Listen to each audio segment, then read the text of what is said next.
करने आया हूं, मैं आपसे रिक्वेस्ट करने आया हूं कि 28 तारीख को निकलकर आप अपना एक वोट का इस्तेमाल करें। कुर्ता विधानसभा से यहां पर सीलिंग फैन का निशान है और जहानाबाद और मखदूमपुर से बीएसपी के हाथी का निशान है। मेरी आपसे गुजारिश है, मेरी आपसे रिक्वेस्ट है कि आप अपने एक एक वोट का इस्तेमाल करके ये जो सही मानों में गरीब और मजलूम आवाम का इत्तेहाद हुआ है, आप उसको कामयाब करिए। कुर्ता से जो जेडीयू के प्रत्याशी हैं, 2 मरतबा आपने उनको कामयाब किया।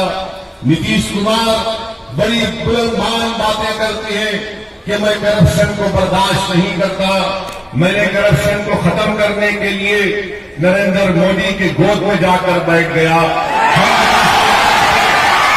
हम नीतीश कुमार से पूछना चाहते हैं कि क्या कुर्ता से जो आपका कैंडिडेट है 2015 में उसका वीडियो नहीं निकला था जिसके वो 5 लाख रुपए का मुतालबा कर रहा है? अब आप बताइए कि जो काम करने के लिए 5 लाख पूछता है तो कैसे इस कुर्ता विधानसभा के गरीब और मजलूम आवाम की आवाज या फिर विकास की बात कर सकता है?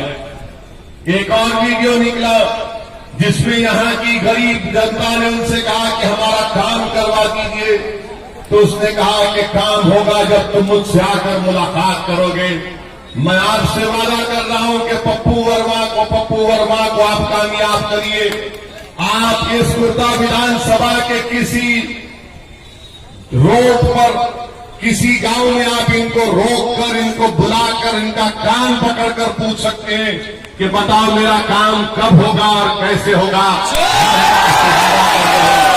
मेरे भाइयों और बहनों, आप 15 साल नीतीश कुमार के दौर को देख चुके हैं।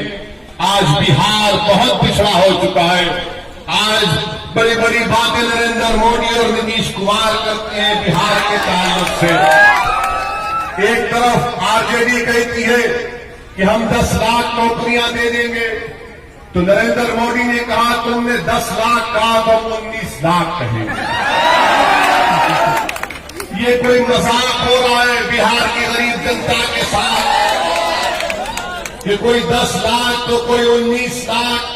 हम नरेंद्र मोदी से इतना कहेंगे कि 19 लाख नौकरियां तो छोड़ दो, पहले जो 15 लाख का वादा किया था वो 15 लाख कहां गए नरेंद्र मोदी? वो 15 लाख आज तक नहीं आए।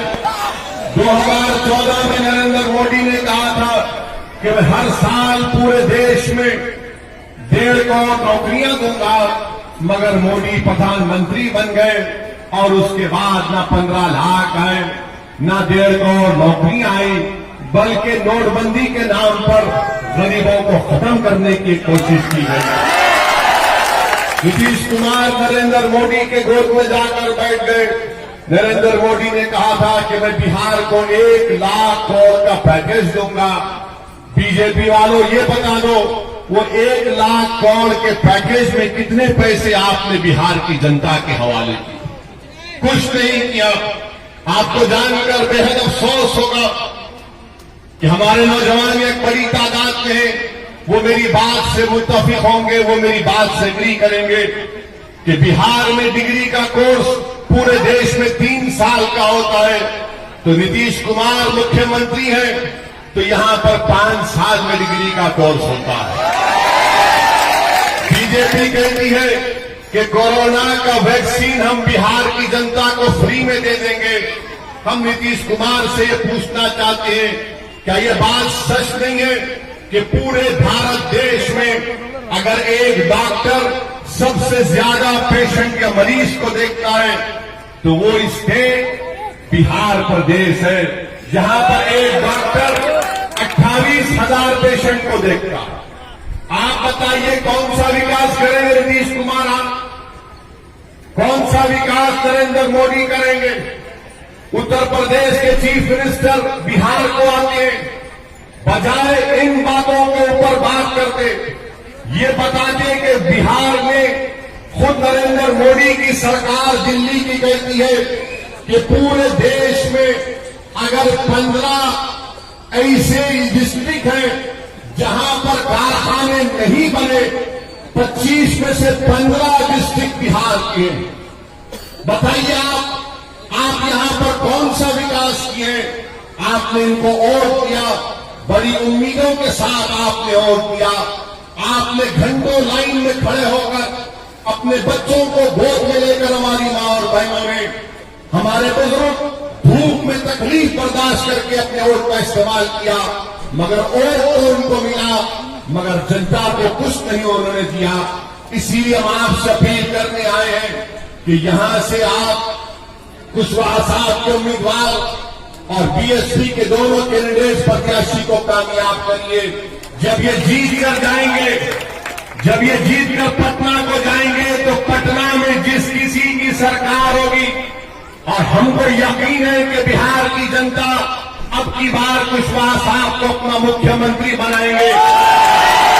और ये जब जीत कर जाएंगे तो वहां पर अपनी जबानों को बंद नहीं रखेंगे, बल्कि पटना में कुशवाहा साहब भी जब चीफ मिनिस्टर बन जाएंगे तो उनके लिए भी हमारे भाई पप्पू वर्मा, मनोज कुमार और व्यास मुनि उनके लिए दर्द सर बन जाएंगे कि हमारे क्षेत्र का विकास करिए। आपको ऐसे लोगों को कामयाब करना है। आप अंदाजा लगाइए कि 15 साल आरजेडी को बिहार की जनता ने दिया। अगर आज बिहार इतना पिछड़ा है, अगर आज बिहार इतना कमजोर है, अगर आज बिहार को जब कोरोना हुआ तो पूरे देश से अगर सबसे ज्यादा पलायन कहीं पर किसी स्टेट में हुआ तो वो बिहार में हुआ। 32 लाख के गरीब लोग बिहार के कोने कोने से आते हैं। बताइए मेरे भाई, मेरी माँ और बहनों, ये कब तक नाइंसाफी और जुल्म को आप बर्दाश्त करेंगे? आज 5 साल के बाद आपको एक मौका मिला है कि आप अपने वोट का सही इस्तेमाल करिए, अपने इन कैंडिडेट्स को कामयाब करिए। अरे दिल फरेब बातें करते हैं, नौकरियां दे देंगे। बीजेपी 19 लाख, आरजेडी कहती है 10 लाख। अरे ये तो बता दो कि 1 लाख टीचर की पोस्ट खाली है, तो क्या टीचर की पोस्ट हर एक टीचर बन सकता है? उसको तो पढ़ाना पड़ेगा, उसको तो डिग्री देना पड़ेगा, स्कूल का इंतजाम करना पड़ेगा। बिहार में आज इतने स्कूल है, 1 लाख टीचर का पोस्ट खाली है कि हर एक को नौकरी दे सकते हैं आप। हम आपसे वादा कर रहे हैं कि कुशवाहा साहब बिहार के प्राइमरी स्कूल को मजबूत करेंगे, स्कूल में टीचर का इंतजाम करेंगे। स्कूल सिर्फ खाने के लिए नहीं खुलेगा, बल्कि स्कूल चलेगा, टीचर आएगा, वहां पर बच्चों को और हमारे बच्चों को पढ़ाएगा, उनको काबिल बनाएगा। ये काम कुशवाहा साहब और हमारी पार्टी अलायंस करेगी। इनके बातों में हर किस्मत चाहिए। ये 10 लाख और 19 लाख सुनकर मुझे एक लतीफा याद आता है। वो लतीफा ये है कि 2 बहुत बड़े मालदार लोग थे, बड़े मालदार लोग थे, तो इन दोनों में कंपटीशन हुआ कि कौन लंबी लंबी छोड़ता है। तो एक ने कहा कि मेरी जमीन जो है पूरी बिहार की, प्रदेश की जमीन मेरे पास है, बल्कि चीन तक मेरी जमीन है। उसने कहा इतनी जमीन तुम्हारे पास? हाँ मेरी इतनी जमीन है। और उसने कहा कि मेरे दादा के पास इतनी बड़ी गली है कि अगर उसको उस गली में चला गया तो वापस आने तक वो बूढ़ा हो जाता। तो दूसरे को बहुत गुस्सा आया कि इसने इतना लंबा छोड़ दिया। तो दूसरे ने कहा कि मेरे दादा के पास इतना बड़ा बंबू है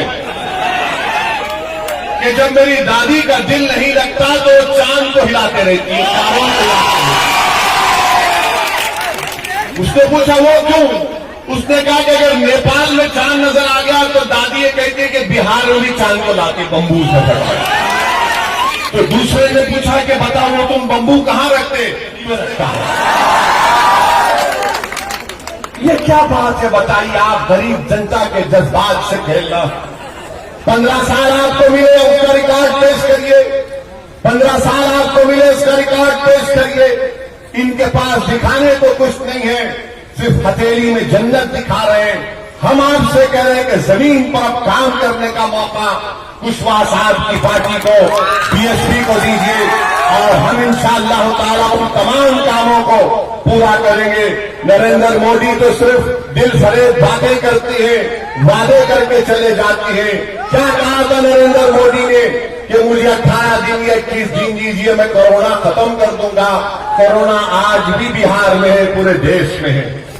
नरेंद्र मोदी ने अमेरिका के प्रेसिडेंट आए थे तो उनको गुजरात लेकर गए, गले में हाथ मिलाकर, गले लगा कर उनको क्या क्या पप्पी दी नहीं मालूम, मगर मैं बस बता रहा हूं कि बड़ा ट्रंप का इस्तेमाल किया, ट्रंप का वेलकम किया। मगर ट्रंप ने क्या कह दिया भारत के ताल्लुक से? ट्रंप ने कहा कि भारत सबसे गंदी जगह है। नरेंद्र मोदी साहब ट्रंप के बारे में भी कुछ बोल देते, कल आप भाषण में ट्रंप के बारे में बोल देते कि भारत गंदा नहीं है, भारत खूबसूरत मुल्क था और रहेगा इंशाअल्लाह। मेरे अजीज दोस्तों और बुजुर्गों, मेरी मां और बहनों, मैं आपसे फिर से अपील कर रहा हूं कि ये जनाब अब्दुल बारी साहब की सरजमीन भी है। आप खुद अंदाजा लगा सकते हैं कि यहां पर आपको किस तरीके से, कैसे आपको फैसला लेना है। 28 तारीख के दिन मैं आपसे फिर से अपील कर रहा हूं कि हमारे कुर्ता से और जहानाबाद से और मखदूमपुर से इन दोनों जगह पर बीएसपी के कैंडिडेट को और पप्पू वर्मा साहब को